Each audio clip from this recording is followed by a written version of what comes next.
ஓம் சாய்ராம், ஜெய் சாய்ராம்.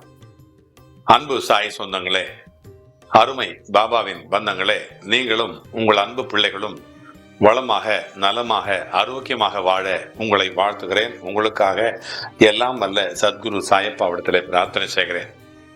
இன்றைக்கு காலையில பிரம்ம முகூர்த்தத்தில் ஆரம்பிச்சு இந்த நிமிடம் வரை நாம் பிரார்த்தனைகளை தொடர்ச்சியாக கூட்டு பிரார்த்தனையை செய்து கொண்டிருக்கிறோம். இதோ இன்றைக்கு லண்டனில் இருந்து நம்முடைய சாய் சொந்தம் ஸ்ரீதேவி அவர்கள் ஒரு பிரார்த்தனையை எழுத சொல்லியிருக்கிறார், செய்ய. அவருக்கு காலில அந்த பொட்னவேல் சொல்லுவோம் தெலுங்குல, பெருவிரல் அடிபட்டு அந்த நகம் ரொம்ப டேமேஜ் ஆயிடுத்து.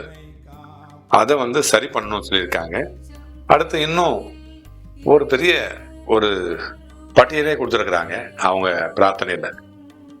அந்த பட்டியல் மிகப்பெரிய பட்டியல் இருந்தாலும் கூட அதை சின்ன பட்டியலாக்கி அதையும் இல்லாம பண்ணி அப்பா செய்து கொடுப்பாரு. ஏன்னா நியாயமான பிரார்த்தனை, இவங்களுடைய பிரார்த்தனை ரொம்ப நியாயமான பிரார்த்தனை. ஸ்ரீதேவி லண்டன்ல இருந்து எழுதியிருக்காங்க. அவங்களுடைய கணவருக்கு வர வேண்டிய ஒரு சில சொத்து அதுல தாமா இருக்குது. அதுக்கு பிறகு மகனை நல்லபடியா படிக்க வைக்கணும். அதுக்கு பிறகு இவங்க நல்லா சம்பாதிக்கணும். ஒரு சில கனவுகள், நியாயமான கனவுகள் இருக்குது. அந்த கனவெல்லாம் அவங்களுக்கு நனவாகும். கணவனோடு பரஸ்பரம் அன்பு கிடைக்கணும். அதையும் தாண்டி எல்லாரும் மாதிரியும் தானும் நல்ல சமூகத்துல நல்ல ஒரு வளர்ச்சியோட பாதுகாப்போட இருக்கணும், வாழணும், பிள்ளையை நல்லா வளர்க்கணும் அப்படிங்கிறது நியாயமான ஒரு கோரிக்கை அப்பா கிட்ட வச்சிருக்கிறாங்க. அந்த கோரிக்கை நமக்கு நல்லா தெரியும். ஸோ அதை பத்தி நம்ம பிரார்த்தனை பண்ணிட்டு இருக்கோம். அடுத்து அவங்க ரொம்ப நல்ல பாபாவுடைய பக்தி, அவங்க ரொம்ப தீவிரமான பக்தி, ரொம்ப காலமா பாபாவுக்கு வேண்டிகிட்டு இருக்காங்க. அதே மாதிரி இன்னொரு அன்பர் மலேசியா நாட்டை சேர்ந்தவர் இவர் சாய் கிருஷ்ணன், அவரும் அங்கிருந்து பிரார்த்தனை எழுத சொல்லியிருக்காரு. என்ன பிரார்த்தனை அப்படின்னா, அவருடைய மகள் ஹேமானு பல்லவிக்கு நல்ல ஒரு வேலை கிடைக்கணும். அவங்க கேஎல் அவங்க கொஞ்சம் தள்ளி இருக்கிறாங்க மலேசியால. கேஎல்னா இந்த மலேசியா தலைநகர், அங்கே ஒரு வேலை கிடைச்சிருக்குது. அந்த வேலைக்கு போகும்போது பாதுகாப்பா போயிட்டு வரணும், நல்லபடியா இருக்கணும் அப்படின்னு வேண்டிக்கிறாங்க. அந்த வேலை நிரந்தரமா இருக்கணும் அப்படின்னு வேண்டிக்கிறாங்க. அவருக்கு இவர் நினைக்கிற மாதிரி ஒரு நல்ல மருமகன் கிடைச்சி ஃபியூச்சர்ல நல்ல ஒரு எதிர்கால வாழ்க்கை அந்த ஹேமானு பல்லவிக்கு அமையணும் அப்படின்னு வேண்டிக்கிறார். ஸோ இதுதான் பிரார்த்தனை. இன்னும் நிறைய நம்ம பிரார்த்தனை படிச்சுட்டே இருக்கலாம். இப்போ நாம சில விஷயங்களை நம்ம பண்ணணும். நமக்கு ஏன் பிரார்த்தனை கைகூடி வரல, நமக்கு வாழ்க்கை ஏன் நல்லா வரல அப்படிங்கிறதுக்கு நிறைய காரணங்கள் இருக்குது. அந்த காரணங்களை ஒன்னொன்னா பட்டியலிடுறோம். அந்த பட்டியலை இப்ப நம்ம பார்ப்போம். நாம வருஷத்துக்கு ஒரு முறையாவது கண்டிப்பா குலதெய்வ கோயிலுக்கு போய் வழிபாடு பண்ணி பூஜை புனஸ்காரங்கள் செஞ்சுட்டு வரணும். அப்பதான் நம்முடைய சந்ததிகள், நம்முடைய குடும்பம் இப்பவும் சரி, சந்ததிகளும் சரி நல்லா இருக்க முடியும். அடுத்து தினமும் தொடர்ச்சியா காகத்துக்கு, பசுக்கு, இதுங்களுக்கு முடிஞ்ச அளவுக்கு உணவு கொடுக்கணும். என் வீட்டுக்கு தொடர்ச்சியா பகவான் கருணையினால தொடர்ச்சியா பசு வந்துடும். நான் அந்த பசுவுக்கு உணவு தர்றதை நீங்க பார்த்துருப்பீங்க. ஸோ இந்த மாதிரி கண்டிப்பா நம்ம தரணும்.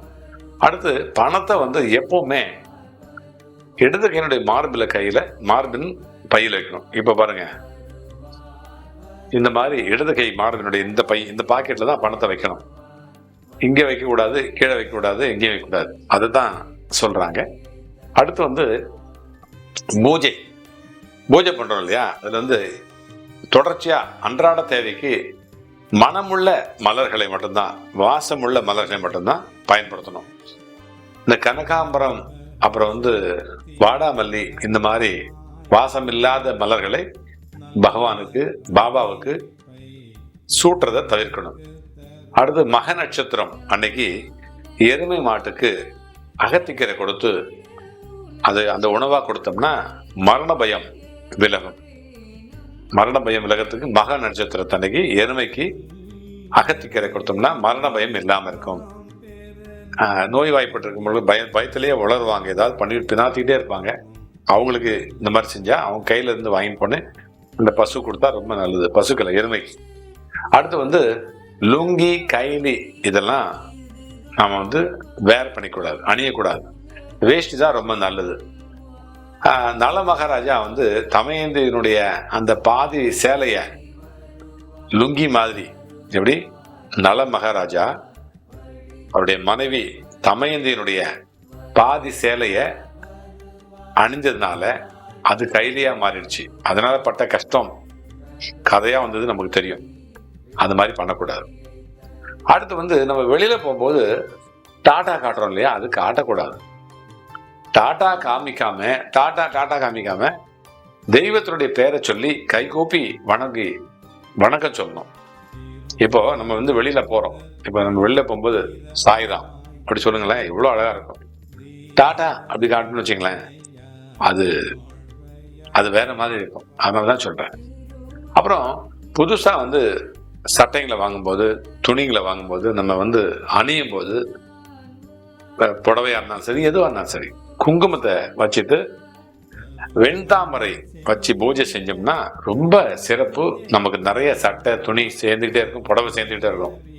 புடவை சேரணும் அப்படின்னீங்கனாக்கா, உங்களுக்கு உடைகள் சேரணும் அப்படின்னாக்கா, வெண்தாமரைய தாம்பாத்தட்டில் அந்த புடவையோ அந்த துணியை வச்சுட்டு வெண்தாமரைய அந்த பாபாவுக்கு சூடிட்டு, வெண்தாமரை ஒன்று அதில் வச்சுட்டு, அந்த குங்குமம் வச்சுட்டு நம்ம திருப்பி நமஸ்காரம் பண்ணிட்டு அதை அணிஞ்சிட்டு பாருங்களேன். அதுக்கப்புறம் உங்களுக்கு நடக்கிறத பாருங்க, நிறைய கண்டிப்பா ட்ரெஸ் சேரும். அப்புறம் தண்ணி குடிக்கிறதுக்கு சுரக்கா குடுவை இருக்கு இல்லையா, சுரக்கா குடுவை, அப்புறம் மூங்கில் செம்பு அல்லது வெள்ளி டம்ளர், இதை உபயோகிச்சுட்டா ரொம்ப நல்லது. சுரக்கா குடுவை தெரியும் இல்லையா, அந்த சில பேர் இந்த வீணை மாதிரி வச்சுட்டு இருப்பாங்க கிராமங்கள்ல.